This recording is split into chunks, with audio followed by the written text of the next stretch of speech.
Hello to everyone, welcome to my channel Beauty Tips। किताब तज़ुलम अल-ज़हरा सिफ़हा 120वीं तहरीर है कि जब हुकीम बन तफ़ील ने हज़रत अब्बास अलैहिस्सलाम का बाईं हाथ क़त्ल कर दिया तो आपने इल्म को अपने सीने से लगाया। इसे लिखने के बाद मुसन्निफ़ बयान करते हैं कि मुझसे आलम जलील अल-क़दर अल्लामा शेख काज़म हुसैनी ने फरमाया कि एक आलम दीन मेरे पास तशरीफ़ लाए और कहने लगे, मैं हज़रत अब्बास अलैहिस्सलाम का सफ़ीर हूँ, आपकी तरफ भेजा गया हूँ। मैंने पूछा, क्या पैगाम लाए हो?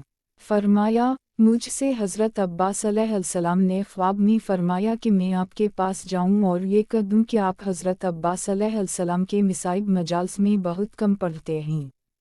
उसके बाद उस आलम सफ़ीर ने कहा कि मैंने हज़रत अब्बास के उस फरमाने पर अर्ज़ की, मौला मैं तो ख़ुद कई दफ़ा उनकी मजाल्स में शिरकत कर चुका हूँ।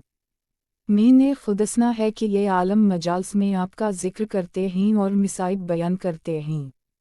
उन पर जनाब अब्बास अलमदार ने कहा कि ये ठीक है, लेकिन वो मेरी उस अजीम मुसीबत को बयान नहीं करते जब कोई सवार ज़ख्म की ताब न लौकर अपने घोड़े से ज़मीन की तरफ गिरता है तो ज़मीन पर पहुँचने में अपने हाथ का सहारा लेता है, लेकिन वो मज़लूम क्या करे जिसके सीने में तीर चुभे हों और दोनों हाथ किए हों वो ज़मीन पर गिरते वक्त किस चीज़ का सहारा ले सकता है।